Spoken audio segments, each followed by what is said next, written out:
আওয়ামী লীগ কি করেছে?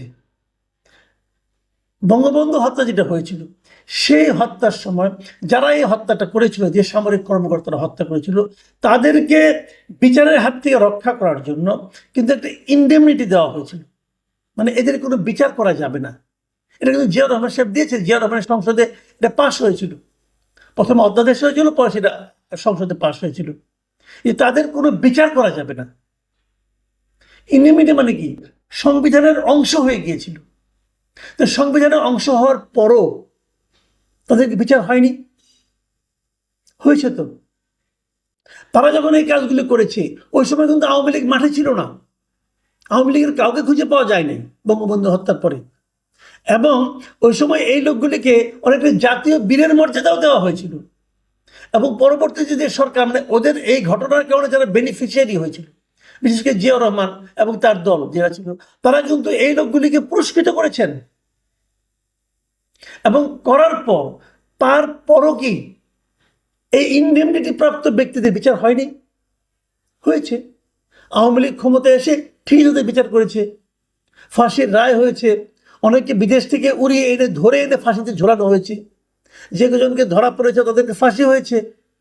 এবং সেই বিচারের সময় বিএনপি তাদের প্রতিবাদ করেছিল যে এই বিচার করা যাবে না। না, করে নাই, করে নাই। যারা সে সুবিধা পেয়েছিল এই ঘটনার কারণে, তারা যে ঘটনা ঘটিয়েছিল, তারাও কিন্তু এই বিচারের কোনো প্রতিবাদ করে নাই। এটাই হয় বাস্তবতা।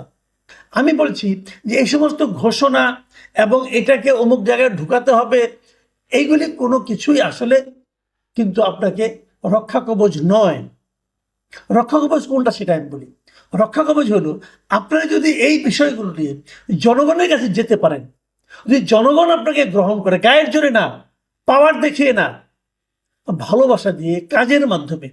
দেখুন, ফারুক রশিদ ওনারা বঙ্গবন্ধুকে হত্যা করেছিলেন, ওনারা কিন্তু একটা পার্টিও করেছিলেন। সেই পার্টির নাম ছিল ফ্রিডম পার্টি। ফ্রিডম পার্টি কিন্তু জনগণের কাছে যেতে পারে নাই। এবং যেতে পারে নাই বলেই তারা কিন্তু হারিয়ে গেছে। এবং তাদেরকে যখন মৃত্যুদণ্ড দেওয়া হয়েছে, তখন ফ্রিডম পার্টি কোনো প্রতিবাদ করতে পারেনি। আবার দেখুন, আমি যদি বঙ্গবন্ধু হত্যাকাণ্ডের বেনিফিশিয়ারি হিসাবে জিয়াউর রহমানকে ধরি অথবা বিএনপিকে ধরি, তাহলে কি হচ্ছে? বিএনপি কিন্তু একটা বড় দল হওয়ার কারণে, জনগণের সঙ্গে সম্পৃক্ত হওয়ার কারণে বিএনপি কিন্তু বহাল তবিয়তে টিকে আছে। ওটা আইন হলো নাকি তফসিল হলো নাকি সংবিধানের পার্ট হলো, ভাই, এতে কিচ্ছু যায় আসে না। এতে কিচ্ছু যায় আসে না। যায় আসে জনগণের সঙ্গে কতটা সম্পৃক্ত হতে পারলেন, জনগণ আপনাদেরকে কতটা আপন করে নিল।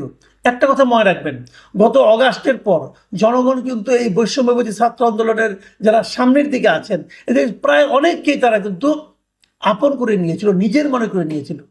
সেই জায়গায় আপনারা থাকতে পারেননি আপনাদের আচরণের কারণে, আপনাদের কর্মকাণ্ডের কারণে। এখনো সময় আছে। ধরেন আজকের থেকে 10 বছর 20 বছর পর হয়তো এমন একটা সরকার এলো যারা নাকি ওই কাজগুলোকে সঠিক বলে মানতে চায় না। তখন তারা ওই কাজগুলো যারা করেছিল তাদের বিচারের আওতায় আনবে এবং বিচার হবে। এই জায়গাটা থেকে এক ধরনের আপনার মানে আপনার এই হাত থেকে বাঁচার জন্য এক ধরনের ইনডেমনিটি বলতে পারেন, এক ধরনের রাষ্ট্রীয় স্বীকৃতি বলতে পারেন, সেটা হলো জুলাই ঘোষণাপত্র।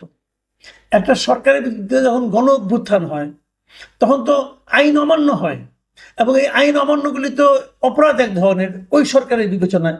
কাজে এইগুলি এক ধরনের আইনগত বৈধতা, সেটাই হচ্ছে জুলাই ঘোষণাপত্র। আর জুলাই সনদটা কি? জুলাই সনদ হচ্ছে এই যে গত কিছুদিন ধরে যে সংস্কার কার্যক্রম চলছে, বিভিন্ন দলকে নিয়ে বসতেছে এবং সেই বইটা তারা ঠিক করতেছে যে কিভাবে দেশকে পরিচালনা করা হবে, কি কি নিয়ম নীতি করা হবে। তারা অনেকগুলি বিষয়ে এর মধ্যে ঐক্যমত্য হয়েছে, প্রায় 12টা বিষয়ে তারা একদম একমত হয়েছে। কিভাবে রাষ্ট্রপতি নির্বাচন করা হবে, কিভাবে ইলেকশন কমিশনার নির্বাচন করা হবে, এই যে বিষয়গুলো, এই বিষয়গুলোকে বলা হচ্ছে জুলাই সনদ। এখন এগুলো ঠিক আছে, এগুলো নিয়ে কোনো আপত্তি নেই। প্রশ্নটা হচ্ছে এই বিষয়গুলোকে নিয়ে এখন এই বিষয়গুলো কিভাবে বাস্তবায়ন করবেন আপনি, এই বাস্তবায়ন নিয়ে প্রশ্ন। এনসিপি এরা দাবি করছে যে জুলাই সনদ, জুলাই অভ্যুত্থান, জুলাই ঘোষণাপত্র, এগুলো সংবিধানের মধ্যে ঢোকাতে হবে। মানে নতুন যে সংবিধান হবে সেই সংবিধানের যে প্রস্তাবনা থাকবে সেই প্রস্তাবনায় জুলাই ঘোষণাপত্র সংযুক্ত করতে হবে। বিএনপি বলছে এটা সংবিধানে সংযুক্ত করা বিষয় নয়, এটা সংবিধানের পার্ট না।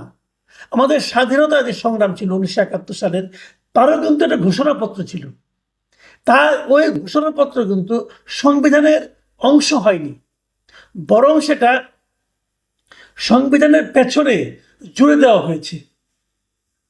একটা তফসিল, যেটা আমাদের একটা তফসিল থাকে, কিন্তু অনেকগুলো তফসিল থাকে, সেরকম একটা তফসিল হিসেবে জুড়ে দেওয়া হয়েছে। এবং বিএনপি বলছে জুলাই ঘোষণাপত্রকে সেভাবে জুড়ে দেওয়া যায়, সংবিধানের পার্ট করা যাবে না। এটা নিয়ে বিরোধ, এবং এই বিরোধ মানে এনসিপি অথবা তাদের যে কথাবার্তা শুনছি, এতে মনে হচ্ছে না তারা এই বিরোধকে সহজে তারা মিটাবে, তারা এটা সংবিধানের অংশই করতে চাচ্ছে। আচ্ছা, এখন দ্বিতীয় প্রশ্ন হল জুলাই সনদ যেটা হবে সেই সনদটা কিভাবে বাস্তবায়ন হবে, এটা নিয়েও কিন্তু এক ধরনের বিতর্ক আছে। বিএনপি চাচ্ছে যে আগামীতে যখন জাতীয় সংসদ হবে, নতুন যে সরকার আসবে, সেই জাতীয় সংসদের মধ্যে এগুলো নিয়ে আলোচনা হবে এবং তারপর সেগুলি সেখানে বাস্তবায়ন হবে। এটা বিএনপি চায়, হয়তো এখন তারা অঙ্গীকার করে রাখবে সংসদের এটাকে তারা বাস্তবায়ন করবে, এটা চায়। কিন্তু জামাতে ইসলাম তারা বলছে না, এটা গণভোট কিংবা অধ্যাদেশের মাধ্যমে এই সংস্কারগুলিকে একটা আইনি ভিত্তি দিতে হবে। আর এনসিপি বলছে যদি আপনি গণভোট নাও করতে পারেন, তাহলে অন্তত প্রেসিডেন্টের লিগ্যাল ফ্রেমওয়ার্ক অর্ডারের মাধ্যমে এই জুলাই সনদের একটা আইনি ভিত্তি দিতে হবে। মোটামুটি আমি দুটো ধারণা আপনাদেরকে দিলাম। ভাই, এখন আমি একটা বেসিক কথা বলি, এই যে ঘোষণা করবেন, হ্যান করবেন, ত্যান করবেন, এগুলোর কার্যকারিতা কি? আপনি ইশতেহার ঘোষণা করলেন, আপনি হবেটা কি? এটাতে আমরা কি করব? এই ইশতেহার মানে কি? আপনারা কিভাবে দেশটা দেখতে চান, দেশটাকে? এই যে অনেক সময় দেখবেন আপনার ম্যানিফেস্টো ঘোষণা করে, ওইটাই ইশতেহার। যে যখন ইলেকশন করবেন, ইলেকশনে যদি আপনি জেতেন তাহলে আপনি কি করবেন না করবেন, এটা হলো আপনার একটা নির্বাচনী ইশতেহার। তো ওনারা ইশতেহার ঘোষণা করবেন, ওনারা যদি ক্ষমতায় যান তাহলে করেন। কিন্তু যদি ক্ষমতায় জামাতে ইসলাম যায় অথবা ক্ষমতায় বিএনপি যায়, তারা এনসিপির যে ইশতেহার এটাকে গ্রহণ করবে কেন? এই বিষয়গুলো না আমার কাছে ক্লিয়ার হয় না, আমি ক্লিয়ার ঠিক বুঝতে পারি না। আমি আবার আরেকটা কথাও বলি, এই কথাটা আমি অত্যন্ত গুরুত্বপূর্ণ মনে করি। দেখবেন আমাদের এখানে অনেক গণ অভ্যুত্থান হয়েছে, অনেক হত্যাযজ্ঞ হয়েছে, অনেক রাজনৈতিক পট পরিবর্তন হয়েছে, এদেশে বহুবার হয়েছে। বঙ্গবন্ধুকে 75-এ হত্যা করা হয়েছে, জিয়াউর রহমানকে হত্যা করা হয়েছে, আবার এরশাদকে ক্ষমতাচ্যুত করা হয়েছে। এই সবগুলি কিন্তু প্রচলিত আইনের বাইরে গিয়ে করা হয়েছে। বিচার হয়েছে কয়টার? অথবা এগুলোর বিচার থামানোর চেষ্টা হয়েছে কয়বার? দেখুন, জিয়া হত্যার কিন্তু বিচার হয়েছে, ওটা এরশাদ করেছে, কিন্তু অনেকে মনে করেন সেটা সঠিক বিচার হয়নি। এরশাদ ওই বিচারের নামে কিছু মুক্তিযোদ্ধা সেনা কর্মকর্তাকে ফাঁসিতে ঝুলিয়ে দিয়েছেন।